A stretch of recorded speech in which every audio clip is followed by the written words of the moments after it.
महाभारत के 8 सबसे शक्तिशाली धनुर्धर जिनसे देवता भी डरते थे, जिनकी शक्ति के आगे देवता भी डरते थे। महाभारत के इतिहास में धनुर्धर तो बहुत हुए हैं, लेकिन एक ऐसा भी धनुर्धर था जो दुश्मन सेना पर अकेला भारी पड़ जाता था। एक ऐसा भी धनुर्धर था जिसको देख द्रोणाचार्य चिंतित हो गए थे, और एक ऐसा भी धनुर्धर था जिसने अर्जुन को 3 बार हरा दिया था। एक ऐसा भी धनुर्धर था जिसने देवराज इंद्र को भी हरा दिया था, और एक ऐसा भी धनुर्धर था जिसके सामने बड़े बड़े धनुर्धर योद्धा भी बच्चे समान थे। धनुर्धर तो बहुत हुए, परंतु सर्वश्रेष्ठ तो सर्वश्रेष्ठ ही होता है। चलिए जानते हैं महाभारत के 6 सबसे शक्तिशाली धनुर्धरों के बारे में। नंबर 6 पर हैं भीष्म पितामह।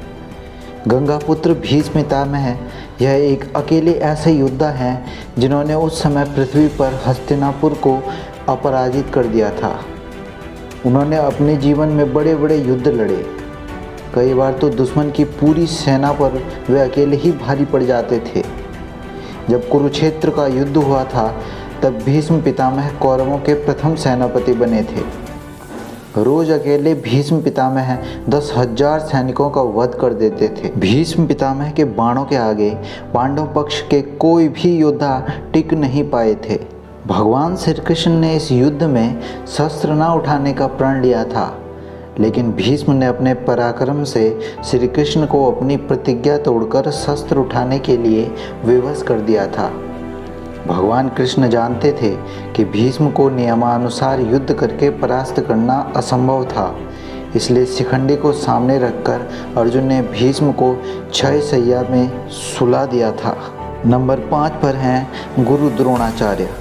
उन्होंने अपनी शिक्षा अपने पिता ऋषि भारद्वाज से और ऋषि अग्निवेश से धनुर्विद्या प्राप्त की थी, और जब महेंद्र पर्वत पर भगवान परशुराम अपना सब कुछ ब्राह्मणों को दान कर रहे थे, तब द्रोणाचार्य उनके पास पहुंच गए थे और उनसे संपूर्ण दिव्यास्त्रों का ज्ञान प्राप्त कर लिया था।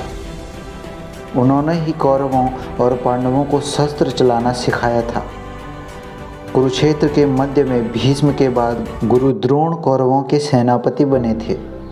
उन्होंने महाभारत युद्ध के 15वें दिन पांडव सेना पर कहर बरसाया था।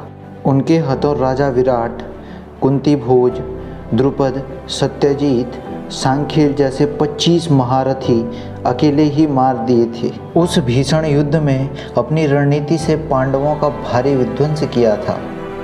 युद्ध के दौरान द्रोण ने जो चक्रव्यूह बनाया था उसमें फंसकर ही वीर अभिमन्यु मारे गए थे। जब तक उनके हाथ में शस्त्र था उन्हें परास्त करना असंभव था, इसलिए पांडव उन्हें छल से मारने के लिए विवश हो गए थे। नंबर 4 पर हैं अर्जुन। 5 पांडवों में से एक हैं अर्जुन, जिनकी धनुर्विद्या जग प्रसिद्ध थी। गुरु द्रोणाचार्य के श्रेष्ठ शिष्यों में से एक थे अर्जुन।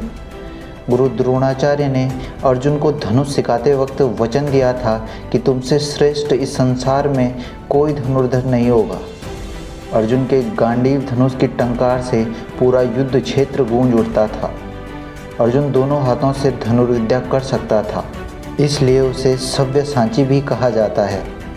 बड़े बड़े योद्धा तो अर्जुन के हाथ में गांडीव देखकर रण छोड़कर भाग जाते थे। इसी गांडीव धनुष से अर्जुन ने इंद्रदेव तक को हरा दिया था। अपनी धनुर्विद्या से अर्जुन ने विराट युद्ध जैसे बहुत से युद्ध जीते थे।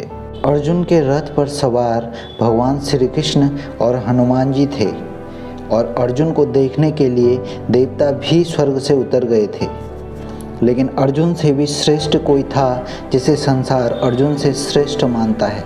नंबर 3 पर हैं सूर्यपुत्र कर्ण। वैसे तो महाभारत काल में सैकड़ों युद्ध हुए हैं, लेकिन कहते हैं कि युद्ध में कर्ण जैसा कोई धनुर्धर नहीं था। अगर देवराज इंद्र को अपना कवच और कुंडल वे दान में नहीं देते तो कर्ण को मारना असंभव था। कर्ण के पास विजय धनुष था, जो अर्जुन के गांडीव धनुष से भी श्रेष्ठ और बलवान था। कहते हैं विजय धनुष के साथ कर्ण अजेय था। कर्ण की धनुर्विद्या की शक्ति जानकर ही महाभारत के कई योद्धा उसका नाम सुनकर पीछे हट जाते थे। उसके तीर में इतनी ताकत थी कि जब वे तीर चलाते थे और उनका तीर अर्जुन के रथ पर लग जाता था तो रथ कुछ दूर पीछे खिसक जाता था। उसके धनुष बाण की शक्ति देखकर भगवान श्री कृष्ण अर्जुन से कहते थे कि जिस रथ पर मैं और महाबली हनुमान जी विराजमान हैं, उसके इस तरह पीछे धकेले जाने से पता चलता है कि कर्ण की धनुर्विद्या में कितना बल है। नंबर 2 पर हैं भगवान श्री कृष्ण। भगवान श्री कृष्ण सर्वश्रेष्ठ धनुर्धर भी थे। यह बात तब पता लगी जब उन्होंने लक्ष्मणा को प्राप्त करने के लिए स्वयंवर की धनुष प्रतियोगिता में भाग लिया था। इस प्रतियोगिता में कर्ण, अर्जुन और अन्य कई सर्वश्रेष्ठ धनुर्धरों ने भाग लिया था और वे सभी विफल हो गए थे, क्योंकि द्रौपदी स्वयंवर से कई अधिक कठिन थी लक्ष्मणा स्वयंवर की प्रतियोगिता।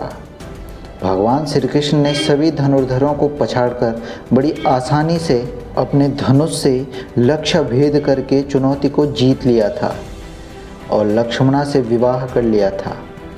हालांकि लक्ष्मणा पहले से ही श्री कृष्ण को अपना पति मान चुकी थी, इसलिए श्री कृष्ण को इस प्रतियोगिता में भाग लेना पड़ा।